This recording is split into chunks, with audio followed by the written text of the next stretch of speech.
bendito o fruto do teu ventre. Você quer repetir isso comigo? Diga, bendito o fruto do teu ventre. Eu costumo dizer que nós, como mães, temos uma legalidade para orar.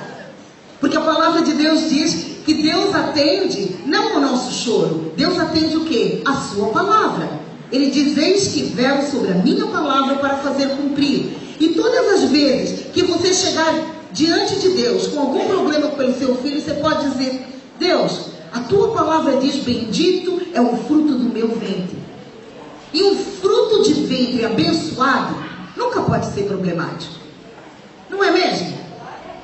Então, se você não souber o que você orar pelo seu filho, o problema que ele tiver, você pode pegar essa palavra diante de Deus e você vai ter a resposta de Deus, a confirmação de Deus nessa palavra. Bendito é o fruto do teu ventre.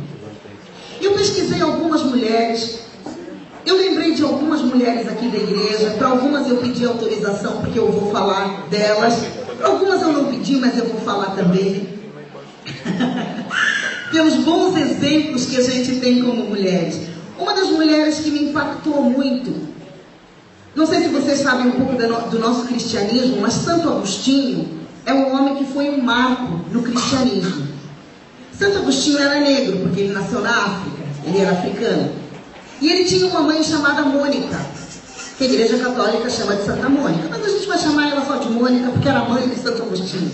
E segundo diz a história diz que o Santo Agostinho fala que ele bebeu do leite e do amor de Jesus, porque essa mãe era muito cristã, ela era muito devota, muito cristã, mas o pai de Santo Agostinho não era.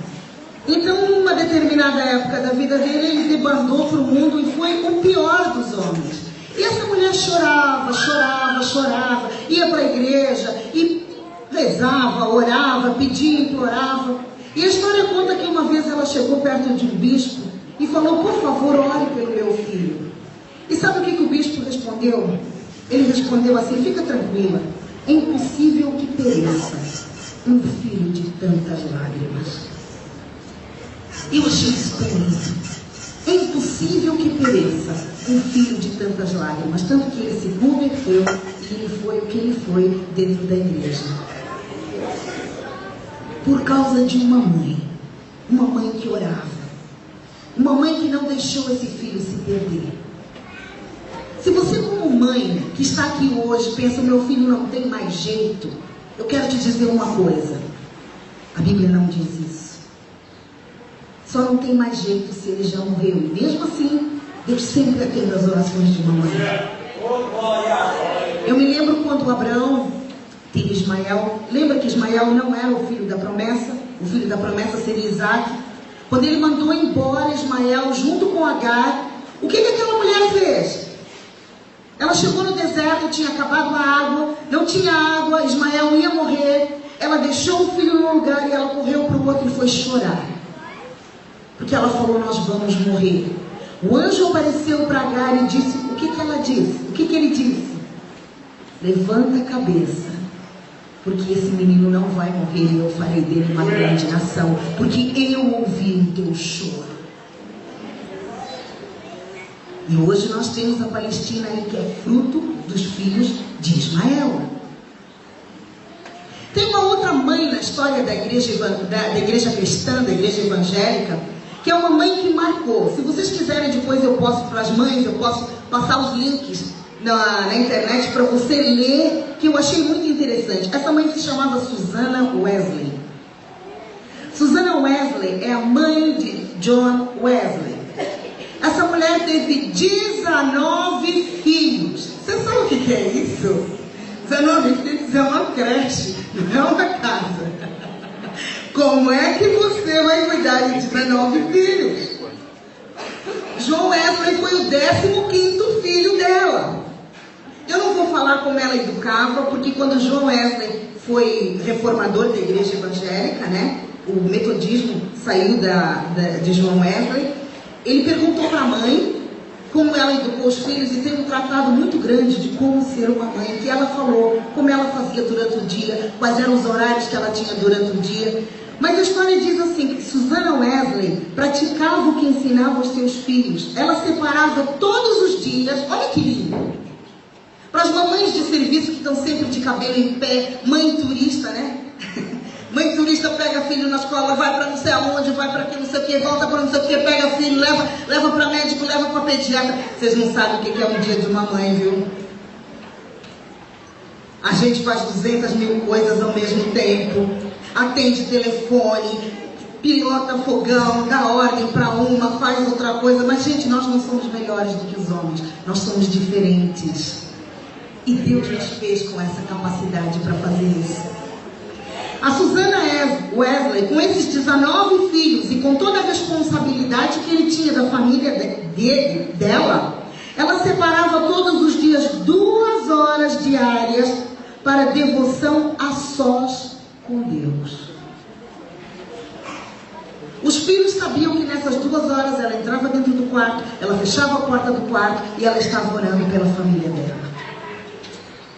Gente, quando eu comecei a ler sobre isso, eu falei, Deus, eu acho que eu não chego aos pés nem um pouquinho da Susana Wesley. E a história conta que ela era uma mulher fragilizada. Para ter 19 filhos, haja saúde, né? Ela era uma mulher fragilizada, mas ela foi um exemplo de vida para os filhos dela e mudou aquela geração e mudou todas as outras gerações que vinham pela frente. A função da mulher não foi ideia nossa. A função da mulher ser mãe foi ideia de Deus. E mesmo quando a gente fala sobre parto, a gente tem que sofrer, a gente sofre para ter um filho. Gente, vamos tirar essa palavra de sofrer da nossa boca, porque realmente essa foi a maldição quando o homem pecou. O que está escrito lá? Com dor terás filhos. Mas o que Jesus fez na cruz do Calvário? Ele levou todas as maldições. Então essa maldição foi falada ali, mas na cruz do Calvário essa maldição foi passada pelo sangue do Cordeiro. E é uma bênção ser mãe. É uma bênção gerar um filho. Porque é o que a palavra de Deus nos diz. Foi ideia de Deus nós temos esse útero. Os homens não têm útero para fazer isso. Gerar é coisa de Deus. A Bíblia fala de uma mulher que queria gerar a todo custo. Porque na época dela, as mulheres tinham que ter filhos. E interessante que quase todos os filhos da promessa são filhos de mães estéreis. Vocês já viram isso? Aquela música que a Alda Célia compôs, o meu Deus é o Deus do impossível. Vocês conhecem essa música, né? Sabe quando ela compôs? Quando ela conseguiu engravidar, porque ela não podia ter filhos. E ela compôs essa música, meu Deus, tanto que uma parte da música diz, faz a estéril mãe de filhos. É Deus que sabe fazer isso. Rebeca não conseguia ter filhos. Rebeca, a mulher de Jacó. E quando ela engravidou, ele engravidou de 2, Jacó e Esaú. Rebeca não foi uma mãe muito legal, né? Porque Rebeca dava cobertura para o Jacó, né? Rebeca ajudava nas mentirinhas do Jacó, né? Tanto que a tristeza de Rebeca foi que Jacó foi embora e ela morreu sem ver o filho. Mas ela foi um útero que gerou Israel. A nação de Israel hoje nasceu de Rebeca, de uma mulher que não podia ter filhos. Ana chorou, ela chegou na igreja, ela chorou, que o pastor da época, o sacerdote Eli, ela falou, essa mulher está bêbada. Eu imagino que a dor dela era tão grande, que ela começou a chorar. Eu não vou, eu tenho as referências bíblicas aqui, mas eu não vou pedir para vocês abrirem, mas eu acho uma graça o que Eucana, que era o marido de Ana, falou para ela. Quando eu li, eu falei, ele está se achando, né? Porque ele falou assim, mas eu não sou melhor para você do que 10 filhos? Por que você quer um filho? Afinal de contas, eu sou o seu marido. Ele dava porção dobrada para Ana. Quando eles iam fazer o sacrifício, em vez de dar para Penina, que era outra mulher que tinha muitos filhos. E a Bíblia diz que ela zombava de Ana, porque Ana não tinha filhos. E o que a Ana queria? Ela apenas queria gerar. Eu escrevi no meu livro sobre Ana e eu falei que o gerar não é egoísta. Porque a hora que ela conseguiu ter esse filho, você sabe o que ela fez? Ela ofereceu no templo. Samuel foi o primeiro profeta. Samuel ungiu os 3 reis de Israel. Por causa de uma mulher que queria gerar. Uma mulher que queria ter filhos. E Deus atendeu a oração dela. Ela tinha disponibilidade para isso porque ela queria gerar. Agora, por que essa importância que a palavra de Deus dá para as mulheres? Você lembra que quando em Levíticos, quando tem aqueles mandamentos do que o povo de Israel precisava fazer, Deus falou para o povo de Israel que os homens de Israel não podiam se juntar com mulheres de outros povos. Por quê? Porque as outras mulheres iam engravidar e ter filhos, e elas não iam fazer o que as mulheres judias precisavam fazer. Qual é a função da mãe depois que ela tem filhos? A educação do filho está na mão da mãe. Esse versículo eu gostaria que vocês abrissem, que fica em... Perdão, deixa eu achar aqui.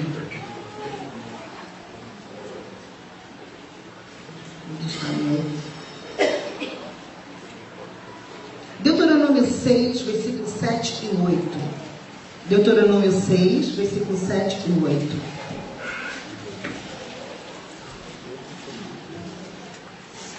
Versículo 6 diz assim: essas palavras que hoje te ordeno estarão no teu coração. Tu as inculcarás a teus filhos, e delas falarás assentado em casa, andando pelo caminho, deitando, levantando. Também atarás na tua mão por sinal, e te serão por faixa entre os teus olhos, isso é, na tua testa. Aqui está escrito o seguinte: inculcarás nos teus filhos. Quem é que fica falando no ouvido do filho o dia inteiro? Mãe. Menino, põe a blusa. Não vai sair assim que tá frio. Senta direito. Não sabe comer com garfo e faca. Para com isso. Eu já não falei. É mãe. Eu só vou contar até 3, hein? 1, 2, 3, eu tô saindo daqui. Engole o choro. Eu já falei, você não tem motivo para chorar. Eu vou te dar motivo para chorar. Ninguém falou isso nunca. Não, né? Eu tô falando coisas que vocês estão só rindo.